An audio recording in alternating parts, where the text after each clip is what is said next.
Good morning, I'm Miss Susan. Today I chose a classic that's almost 90 years old, and it teaches us a valuable lesson to never give up, and always believe in yourself. The name of the book is The Little Engine That Could. Chug, chug, chug, puff, puff, puff, ding dong, the little train rumbled over the tracks. She was a happy little train. But she had such a jolly load to carry. Her cars were filled full of good things for boys and girls. There were toy animals, giraffes with long necks, teddy bears with almost no necks at all, and even a baby elephant. Then there were dolls with blue eyes and yellow curls, dolls with brown eyes and brown bobbed heads, and the funniest little toy clown you ever saw.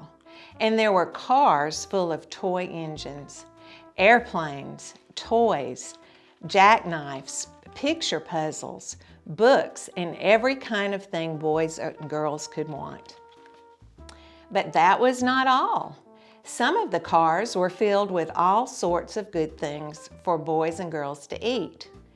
Big golden oranges, red checked apples, bottles of creamy milk for their breakfast, fresh spinach for their dinners, peppermint drops and lollipops for after-meal treats. The little train was carrying all these wonderful things to the good little boys and girls on the other side of the mountain. She puffed along merrily, then all of a sudden she stopped with a jerk. She simply could not go another inch. She tried and she tried, but her wheels would not turn.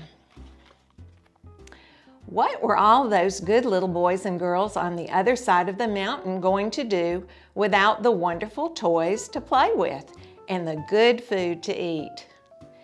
"Here comes a shiny new engine," said the funny little clown who jumped out of the train. "Let us ask him to help us." So all the dolls and toys cried out together. "Please, shiny new engine, won't you please pull our train over the mountain? Our engine has broken down, and the boys and girls on the other side won't have any toys to play with or good food to eat unless you help us." But the shiny new engine snorted. "I pull you? I am a passenger engine. I have just carried a fine big train over the mountain with more cars than you ever dreamed of. My train had sleeping cars with comfortable berths, a dining car where waiters were bringing whatever hungry people wanted to eat, and parlor cars in which people sit in a soft armchair and look out of a big plate glass window. I pull the likes of you? Indeed not." And off he steamed to the roundhouse, where engines live when they are not busy. How sad the little train and all the dolls and toys felt. Then the little clown called out, "The passenger engine is not the only one in the world. Here is another engine coming, a great big strong one. Let's ask him to help us." The little toy clown waved his flag, and the big strong engine came to a stop. "Please, oh please, big engine," cried all the dolls and toys together. "Won't you please pull our train over the mountain? Our engine has broken down, and the good little boys and girls on the other side won't have any toys to play with or good food to eat unless you help us." But the big, strong engine bellowed, "I am a freight engine. I have just pulled a big train loaded with big machines over the mountain. These machines print books and newspapers for grown-ups to read. I am very important indeed. I won't pull the likes of you." And the freight engine pulled off indignantly to the roundhouse.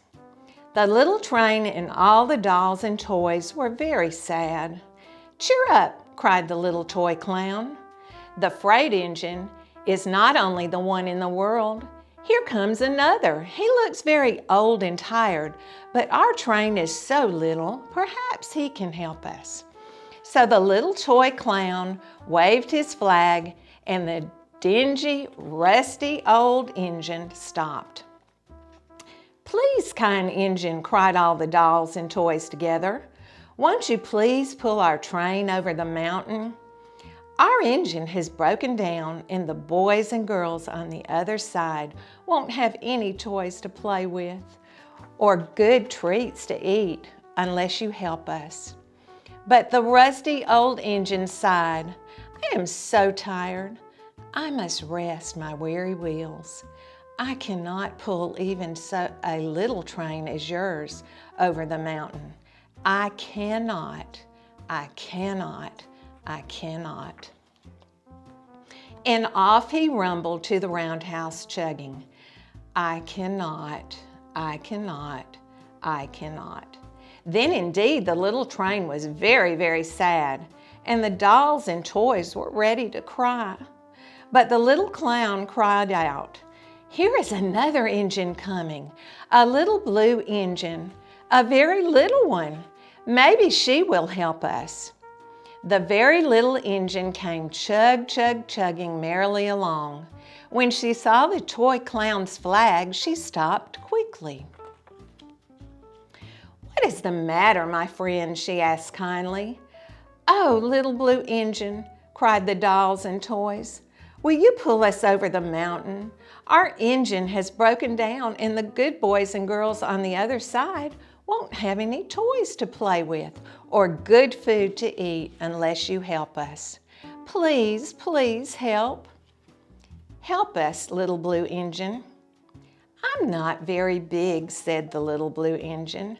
"They use me only for switching trains in the yard. I have never been over the mountain." "But we must get over the mountain before the children awake," said the dolls and toys. The very little engine looked up and saw the tears in the doll's eyes, and she thought of the good little boys and girls on the other side of the mountain who would not have any toys or good food unless she helped. Then she said, "I think I can. I think I can. I think I can." And she hitched herself to the little train. She tugged and pulled and pulled and tugged, and slowly, slowly they started off. The toy clown jumped aboard, and all the dolls and the toy animals began to smile and cheer. Puff, puff, chug, chug went the little blue engine. "I think I can. I think I can. I think I can. I think I can. I think I can. I think I can. I think I can. I think I can." Up, up, faster and faster and faster and faster the little engine climbed, until at last they reached the top of the mountain. Down in the valley lay the city. "Hooray, hooray," cried the funny little clown and all the dolls and toys. "The good little boys and girls in the city will be so happy because you helped us, kind little blue engine." And the little blue engine smiled and seemed to say as she puffed steadily down the mountain, "I thought I could. I thought I could. I thought I could. I thought I could. I thought I could. I thought I could." And he did. He believed in himself and he never gave up. Thank you for listening to my story about the little engine that could.